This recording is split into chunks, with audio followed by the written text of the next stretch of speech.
to the anthill, and by the time they get to the third grain of wheat, the king's going, okay, how long is it going to take to get through this mountain of wheat?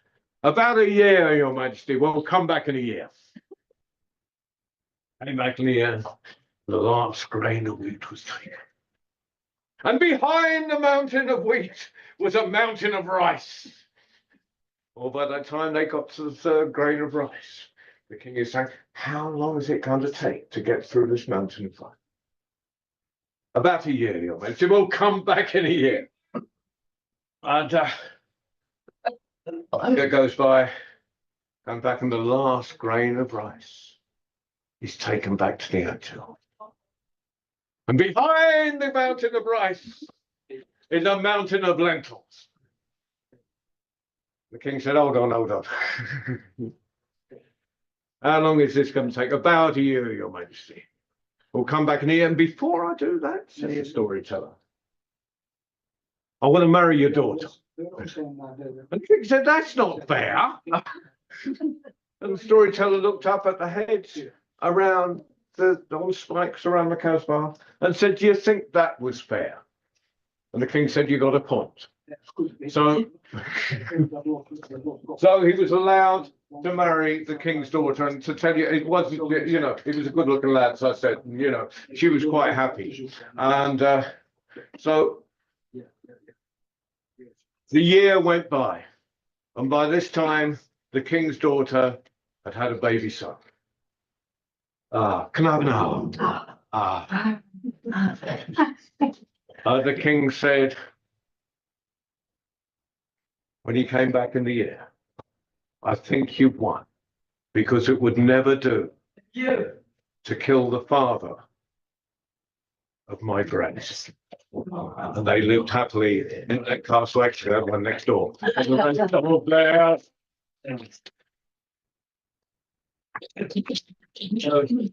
So that was what I was taught. That's what the Hajj told me. I should tell that story again in the tribute for Hajj at Cafe Clock later this night. But for the moment, we are now live and direct from the World Storytelling Cafe in America, the centre of the world, or at least the centre of the storytelling. That is Marrakesh, the city of joy. And we have an audience. We have tellers. So we'll have stories. And who will be first? Danny, have you gone? She's gone. I thought I'd have her to tell a story before she started. So, Rona, do you happen to have a story for us? Of course, I've always got a story, John, especially for you. Well, would you care to swap places? Yes. And I am a handbag. There's a reason she said that. Yeah. And that is a whole other story, which I'll leave her. Oh, hello, I'm fine, thank you. Good. Oh, Rona, hello. There's another Rona. Rona as well. We're in Morocco. And the story happened in Morocco. Happened in the souk. The young woman was so beautiful. No matter who she passed, man, woman, or child, they had to have a second look. She was stunning. And she would go from person to person. Do you think it would be today? Do you think it will be today that my knight in shining armour will arrive and sweep me off my feet and take me to the wonderful life that I deserve? Well, some people thought she was a bit. Some people felt sorry for her. And some people were angered by this. The stupid young woman who came day after day looking for her knight in shining armour. She came upon the one person that she had never seen before, the storyteller. And when she said to the storyteller, do you think it will be today that my knight in shining armor will come and sweep me off my feet? The storyteller looked at her and said, why would he? Well, because when he sees me, I mean, I am beautiful, and I am clever, and I am kind. She had never been kind to anybody in her life. And the storyteller said, when you left home this morning, because you know the storytellers know everything, you left your mother and your little brothers and sisters. You left your mother to do everything, to do the cleaning, the cooking. Were you there to help? Well, I've been busy. I've been busy. What have you been doing? Well, I'm thinking about my future when I am whisked off to my wonderful new life. The storyteller is extremely agitated by this stupid young woman. And she said, you tell me you've been kind. You tell me, are you loving? Who do you love? And, well, I'm saving my love for my knight in shining armor. What do you mean you don't love anybody now? When was the last time you told your mother you loved her? I don't need to tell my mother I love her. She knows. Does she? Okay, so let's move forward a little bit. Your knight in shining armor arrives. And he does want to give you his love. Where is he going to put it? Where is he going to put this love that he has for you? Where does love normally go?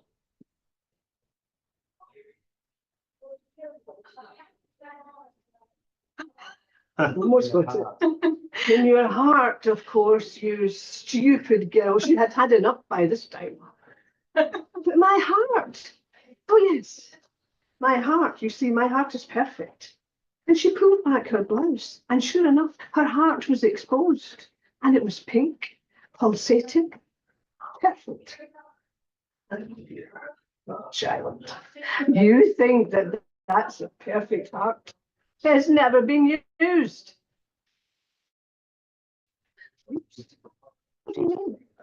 Well, I had a look at my heart, and the storyteller exposes herself. Oh, even thinking about it, I have to shudder.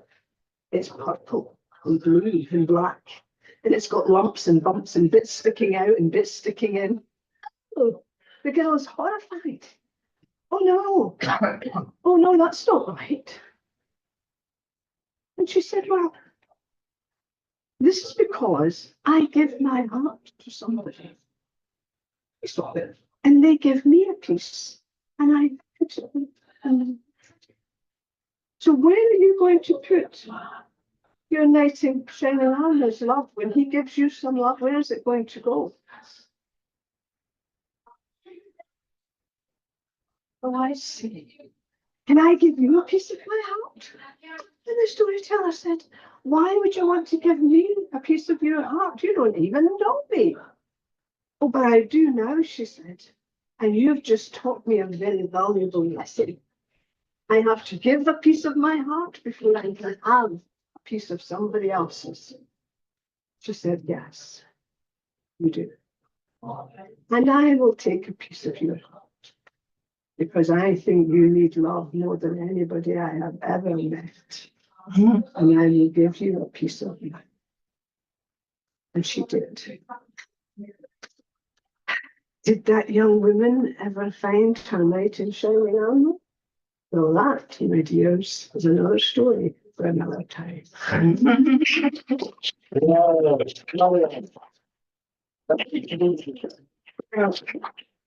I think it's only right that we've had one Rona. We should have another Rona. I don't know if I should talk. Oh, of course. Yeah, I'd love to. that's okay. It's killing me. You've got a whole week to recover. Recover. So having put you on the spot and failed miserably to succeed, and you had let me know about this, and being as I was a sensitive soul, I forgot all about it. So, have you got something for us? And of course, I've forgotten your name. Sonny. Sonny, and I said I would never forget it because it was an easy name to remember. Yeah. I lied. Yeah. Now, Sonny, would you care to tell us a story? Yeah, sure. Let's do it. Okay, so this is a story I've only improvised it the once, so I don't. Yeah, we'll see what comes out of my mouth. I don't really know this. Okay. So there we were on a meteor, hurtling through space on our whistle-stop tour of the universe. We played hula hoops with the rings of Saturn in the morning. We stopped for lunch with the Martians. By evening, we finally came to Earth. Now, morning, afternoon, and evening don't really make much sense in the endless void of space, but that's another matter entirely. We did 8 laps of the Earth, constantly chasing the sunset. And the sky was purple, red, orange, pink, and blue. And beneath us, the verdant jungle shouted of life, and the frothing ocean spoke of flow. And the endless white desert, gleaming bone white, spoke of death. We played chicken with the mountains. Eventually, crashed on one. The highest peak that stood right at the top of the world. And when we finally came to, we saw this big, round face smiling down at us. There was a bald monk in a big red robe. He said, "Would you care for some tea?"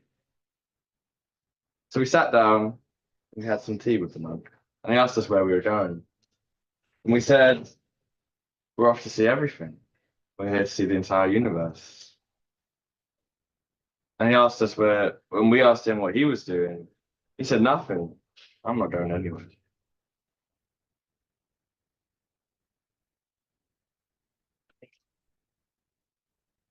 And when we went to get back on our meteor, we found the key wouldn't even turn anymore. So we thought he'd stay a while with the monk. And one day we looked up, and the wrinkles in his face were deep as canyons, and our beards swayed in the endless wind. They told us it was time to come down from them. So we took him, one holding the arms, one holding the legs, down the mountain and down through the snaking valleys, till we reached the ocean. And we laid his body out on the sea, and we both sat on top of him and rowed each side, till we reached the end of the earth, where there was a dearth of anything. And we watched as the water cascaded down into the bottomless nothingness. He stayed a while with the monk until he said it was time. And we floated and watched as his body fell off the edge, seemed to hover.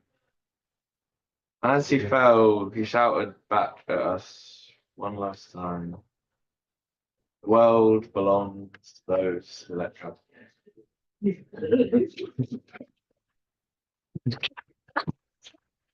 Thank you, Felix. Do you have a poem? Oh, why not? Thank you.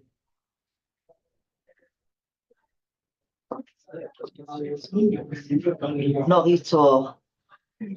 There is no return to Sepi, because now it is Sapi. A word to express enough that it could ever be enough. When I feasted on you, with streets and cafes, the craggy coves, bloodlit bars, light, twisting, turning, like blood, swirling, earning in the buried recall of the heart, where once its roads ran like rivers, red and green, magnificently magnified, exaltations, unabashed, containable, ululations, a nation's pride, exploding, an anthem,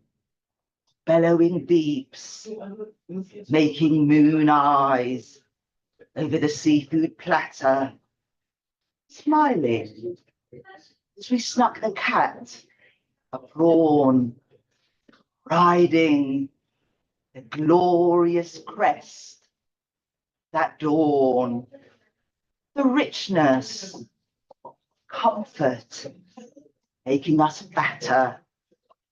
I have abandoned the throne above the sea, its living surface, ablaze with bejeweled grandeur, the bogus queen, with illusions of grandeur, never believing such beauty could deceive.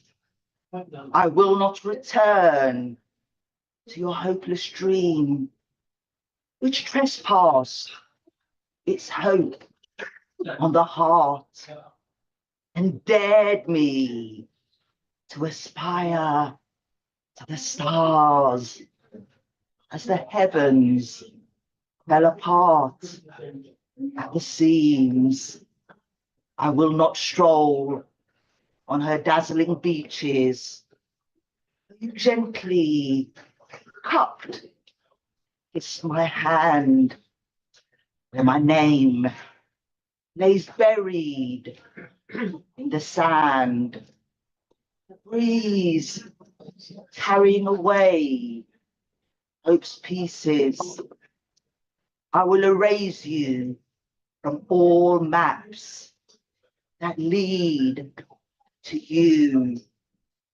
Perhaps I may hear your name on another's tongue and reminisce, retrieves you, and the heart skips, but the heart's folly will find no pathway back to you.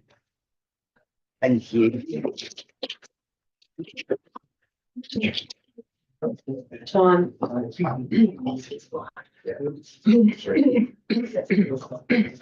John, Okay, John. I'm actually going to tell a 2-minute story. we're going to tell a 2-minute story. Unless So I'm gonna hold up, I'm gonna hand over the cards as thing now. Have you got to, before you do that, have you got time to tell the story? I have just an announcement to make, I would say. You'll have an announcement, right? So, hello, I'm Mohammed Bouskso. I'm part of the organization team. So, at the very morning, let's say 11 o'clock, we have accompanying some artists to the festival venues, the different venues of the festival. So, is there any artist who hasn't seen the festival venues? Do you know the festival venues? You're also, who's a storyteller here? Storytellers, can you please magic beautiful hand? So we are going, if you see the program, there's a touring and orientation. We'll show you through the venues of the festival. And also at 3 o'clock, there will be a filmmaker. We'll have a show here. So I think, let's say 2:55 we'll leave. Yeah, we basically we need an order for that, so for the filmmaker, because it looks bad without an audience. Yeah. But you here, but we need to arrange some technical stuff. So Yeah, that will so take like 10 we'll minutes. finish this session. So you just. How long do you need to? I guess 10, it depends on the connection, but it's So up to if you. we finish about finish this round about 1:45, leaves you 1/4 Yeah, 20 minutes would be safe. Well, 20 minutes, then. It's up to you. Yeah. You're a filmmaker, you know how long it takes to do these things. Yeah, well, yeah, live connections in Morocco is my first time, so, so if you give me 20 minutes and don't mind staying, because it will be, anyway, the guy that is going to perform through live stream is Mravet, who is Mohammed Mravet, who's really the godfather of the Hikayat, so it's worth staying. And also if we, for example, we finish on the 2045 or 2055, if you want to, because you haven't seen yet the venues, we'll go and see the venues, then come back to the World Student Cafe, and maybe the artist in the first floor will come here and attend the show. So is that clear? So once we finish, we have to see around the venues, the dark letters where you're going to perform. Then this is one generation. Now, then the 10th, we're going to have the Hikayathon. So we're going to with us, with the volunteers. And any artists that haven't on the booked artists that aren't on the WhatsApp group, give me their numbers and we'll make sure you're on the WhatsApp group. That's kind of important because that's how we communicate with everyone. Marvellous. Thank you. Shall we hand over to Cos? Because he's quite important. Yeah, I'd like to think I am, but we all know that one mustn't attach oneself to oneself. Don't give me that. Don't give me that hippie nonsense. Hi is exactly the correct answer. That's a Tibetan thing. So this is Baja, joy. Every year, there's different periods of the year in the calendar that's usually joy. For my family, solstice, the Yuletide season, Christmas was a time when we'd always come together. And it was we're a big family. We'd sit around the table. My dad would host the meal. It's a big Greek Christmas meal. And it was something that I'd always done all my life until one particular year. I found myself on a train heading to Spain with a girlfriend, spend the Christmas with them. And actually the same thing happened to my son this year. It's the first year that he didn't spend Christmas with us and he headed on a train down into Cornwall. So I got there, it was a lovely family, my girlfriend's family at the time, that was Alice. It was in Spain, southern Spain, and we sat down. And one thing about my family is lots of laughter, lots of jokes. My dad would hold court, we'd all tell stories, the year and everything like that. And as I was sitting at this table, having a meal with these lovely people, self, parents, Alice, and I think Dave was there. I felt there was something sort of missing. There had been no moment of joyous, complete and utter abandon and laughter. You see, even though we'd had a good drink and conversations were flowing, there suddenly I looked across the table onto the wall. And I saw this collection of maps. See? So I said to Lindy, I said, oh, that's cool. I collect maps. I do collect maps. I've got a table full of maps. I've got in this pocket the Marrakesh map from 2 years ago because I clicked it. And there on this map, as I followed my way around the whole of Spain and I've driven that bit there and here, and we were here down here, I spotted in the corner these 2 maps. I said, it's unbelievable. So where'd you buy these? I said, oh, in the supermarket. I said, oh, really? It's crazy. Couldn't believe it. I said, well, as soon as the supermarkets are open again, I've got to go and buy those maps. I must get these maps. They are comedy gold. Because I'd looked at these maps. These 2 maps in the bottom corner, they put me on the floor with stitches. I was, tears were rolling down my eyes. I could not believe that such a thing would even be produced. So I went to the supermarket a few days after Christmas and I managed to purchase these maps. These are genuine maps. If anyone's Spanish, so it's Mapa Topográfico Nacional Español. Okay, 1 to 25 scans through a map reader. So they're quite in detailed maps. What I need two people, and I'll ask Crispin to help me. You need to be very gentle with these because they're very old. This was happened in the 90s. So the first map, which was on the bottom corner, which had created great hilarity for me, is this map here. Crispin kindly hold over. And as you can see on this beautiful map, here is the land, and here is the sea. It created quite a lot of laughter for me. Because I thought who'd ever started making this map, been over there, and that part of Spain, this is the east coast, worked their way across in Scout, got to the east coast here and realised that actually they only had this tiny little bit left to do and put it on. There it was, you see. So I was obviously laughing my head off when I saw that on the table on the wall. The next thing I thought, well, I've got to get the other one. I've got to get the other map as well, which is the next map, which unbelievably goes underneath.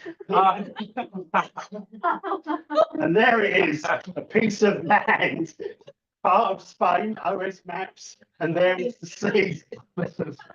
Easy money. Easy money, mate.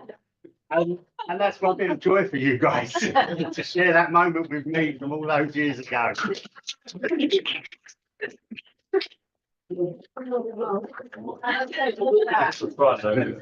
going to hand over.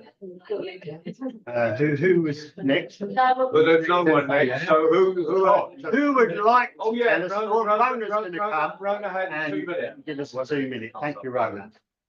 Hey, come on.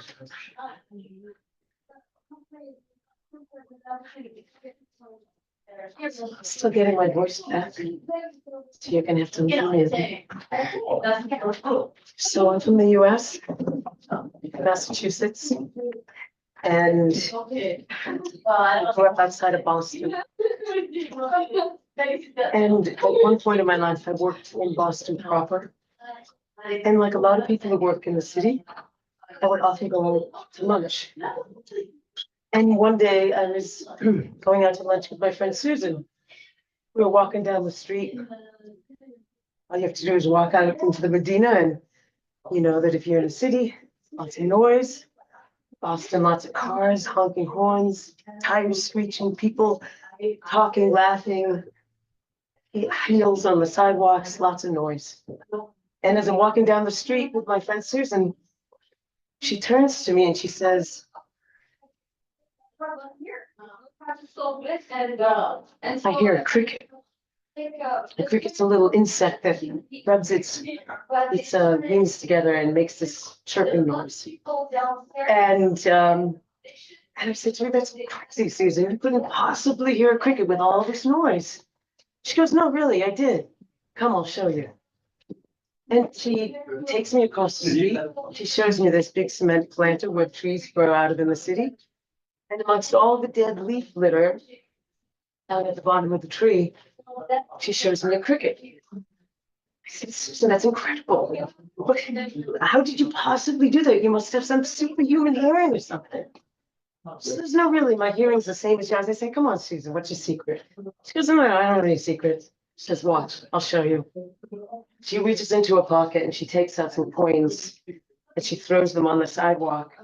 And every head within 20 feet turned to see where the sound of the money was coming from.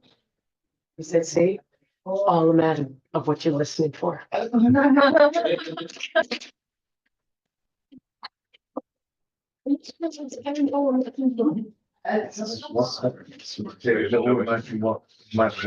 have enough on the reteller? Yes. What's your name? Silver. Silver. Tell us a story. So English is not my native language, so I do my best. It's a story about a man which is in a city in the night on the street, sitting on the street, on the side of the street, and some guards coming, and they said to him, hey, you a poor man, go away. And he responds, well, I'm not a poor man. I'm higher than that. What? You say you're higher than that and you are your clothes is rags and you're dirty? You mean what? You are a merchant, which is with clothes, dirty clothes. That's right. No, I'm not a merchant. I'm higher than that. What? You're higher than that? Ha, that's a joke. What do you mean? You are the chief of the town. Is that what you mean? No, I'm not the chief of the town. I'm higher than that. You're higher than the chief of the town. I never heard absurd thing like that. What do you mean? You mean you are the prime minister? No, I'm higher than that. You're higher than that, but you mean you're the president? No, I'm higher than that. And the guard look at each other.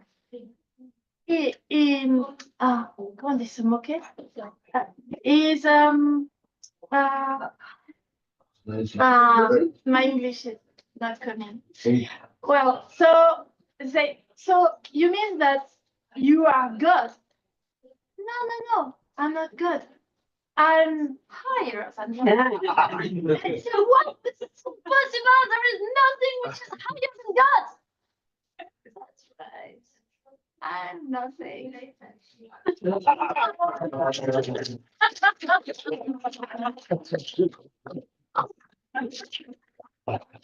Very good. Very good. Yeah, so any more storytellers? I've got a Yeah, story about the please. flute. The flute. I brought it with me. Oh, good. What's your name, sir? My name is Niklaus. Nicholas will tell us a story about the flute. Get it out. There it is. And anyway,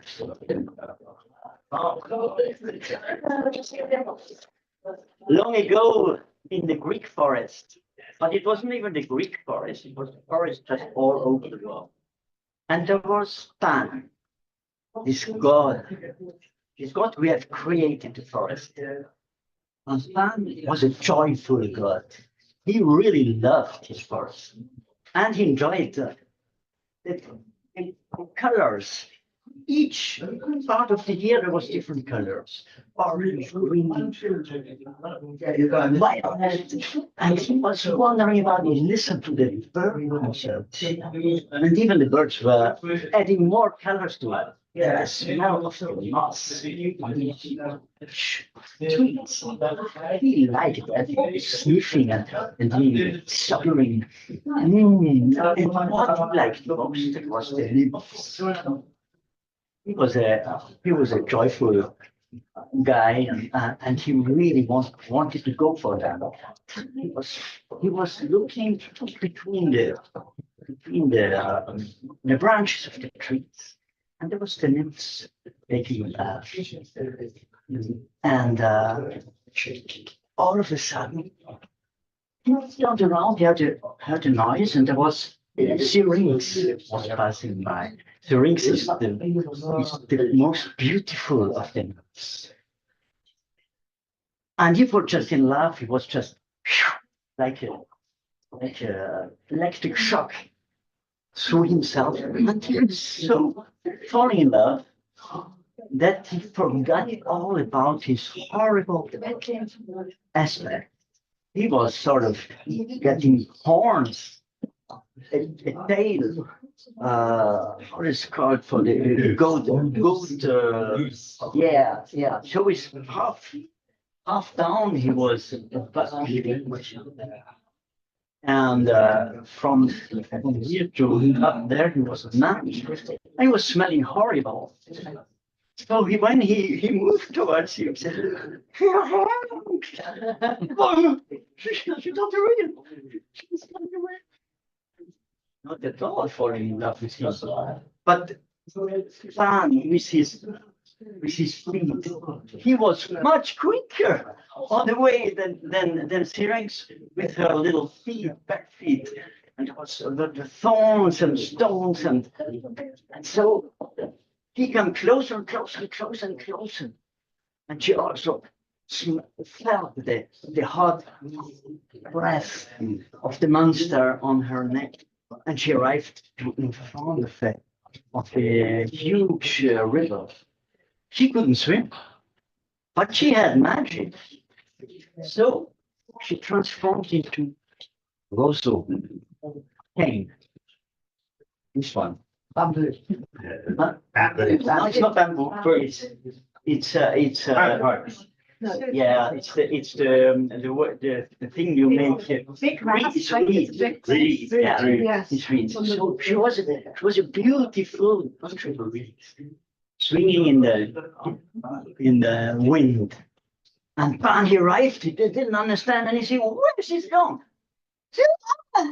And he looked everywhere for her, and it was so painful. He felt so much in love with her. So he started to cry and when God gets angry, there's something else. So the thunderstorm was pulling out trees big like that and just smashing them down to little brambles.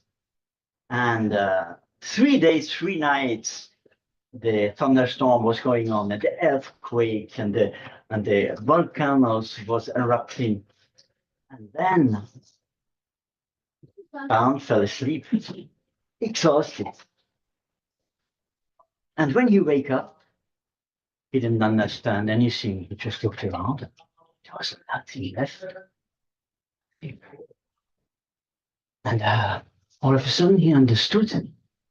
He had destroyed what he loved most of all the universe, his forest and Syrinx. And he started to suffer. And he got those little pieces. And all of a sudden he understood. Not all was not lost. And he took 3 days again to collect the pieces of Syrinx, put them in the right order, get some vegetable threads, lians, to put them together. And he came out of the forest with the most wonderful thing they had ever seen on Earth. And he called it Syrinx. So still, it has the name in Greek. The pan flute in Greek still carries the name of Syrinx. And he was playing his love for Syrinx.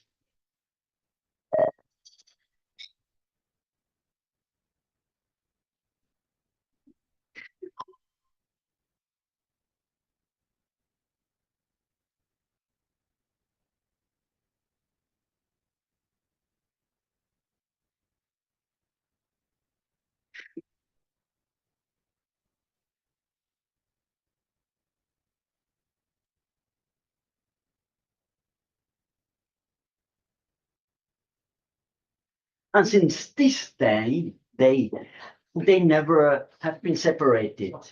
The first musician and the first melody. And people say, Syrinx, nowadays you can't see her anymore, but she's still as beautiful as she was. You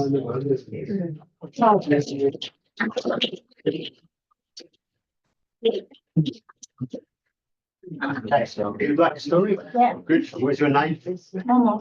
Momo. This is Momo, everybody. Share a story with us. Oh, we've I always have some music with me, so this is the smallest instrument I have. And I was just thinking about your story, because I know a slightly different variation. Great. And you know, something about Pan is the name of Pan. Because if you see Pan in the midday, about 12 o'clock. And you go out of, he comes out of the woods and you look him into the eyes. You are afraid to your bones and you have to run. And that's what happened to Syrinx, as I know it, that she had to run. And this fear that you have to run away is called panic. So it's the same word. And thinking about panic and thinking about the forest, I have a little story for you.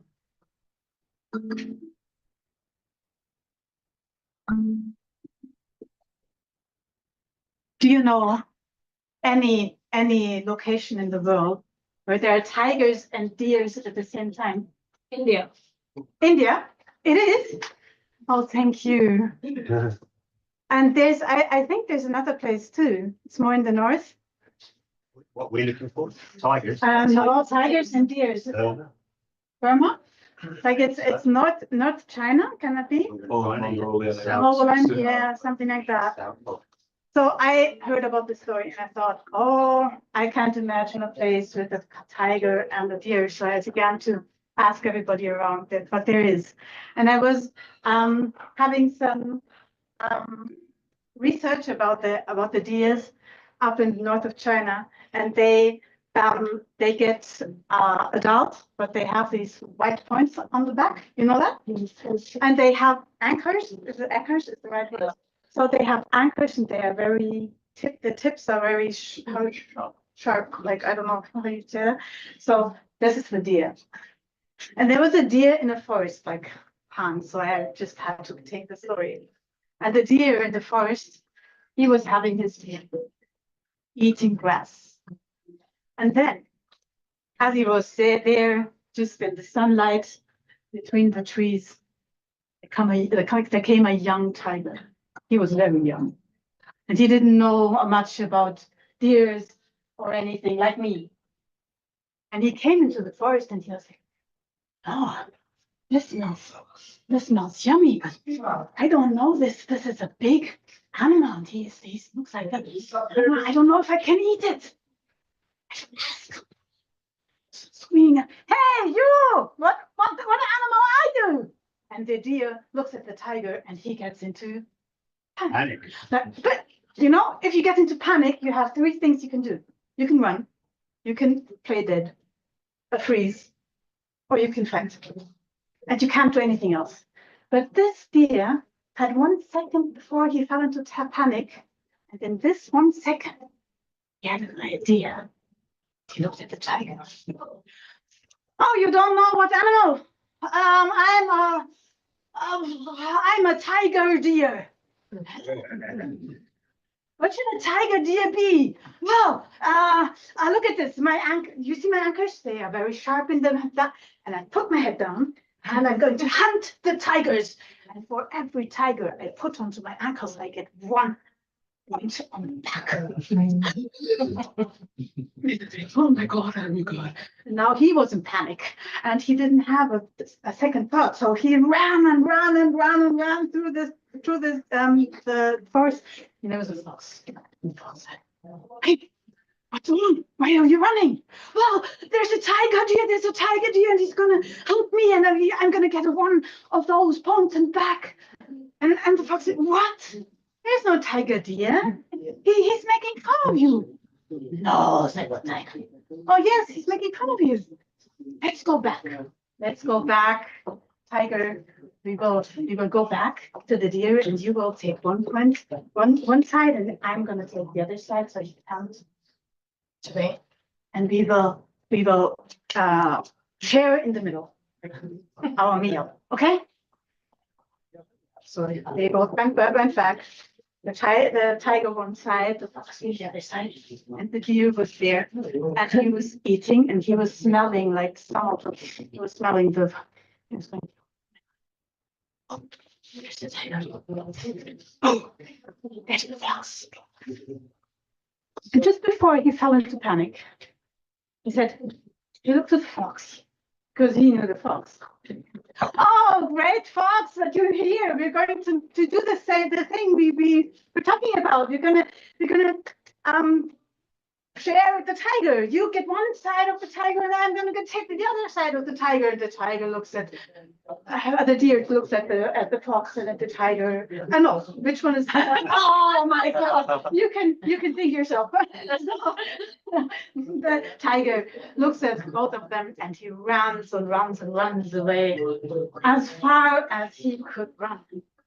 And at least in this part of the forest, there's no tiger, never came back into this forest. And the deer probably went to be very old.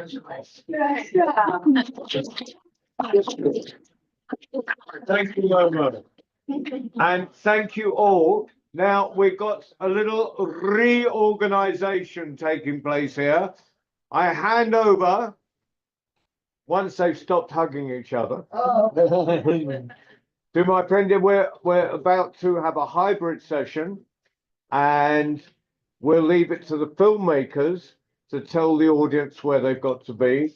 So they will be moving you around and putting you down because they're filmmakers and they do that kind of thing. And it might take hours, but we have to have it done by 3 o'clock. Normally it does. We will. So, thank you, and I'd love you to stay. What we have is quite amazing, actually. We're going to have a live stream. Suhair is going to tell you all about it. Also about the importance of that. It's just to say that I'm a documentary filmmaker from the Netherlands. Although for this film I'm a producer because the director is a Dutch Moroccan, Nordin, and he is at Tangier, in Tangier, where we are going to make a live connection on the screen with Tangier. That is a very old man, but he is the godfather, but Zohair knows all about it. Guys, please, we want to focus. He's like the godfather of storytelling, of hikayat, of this very long tradition. We are making a film about him. He's illiterate, but he became very famous because Paul Bowles wrote his stories down and published them. This is what. So the strange thing is, the world knows Merabet, who doesn't speak any English, only in English. So this brings me to the next point. Merabet, of course, is going to tell a story via live stream on that screen. So you will all be here, I hope. And Zuhair is going to do a translation because otherwise you won't understand. But the question is if Zuhair understands, because Merabet, they say, I don't know, speaks like Tangier Moroccan Arabic. Streets. Well, let's see. Let's see what happens. Otherwise, you have to make up another story while it's happening. Yeah. Okay. So thank you very much for your attention. We're going to make the connection and everything, but I'd love it if you stay because, and if you don't mind that we film you as well, because there should be an audience, no, in the end. So do they need to be looking at the screen? Yes, because Merabet is spin round. Merabet is going to talk to them directly. Yeah.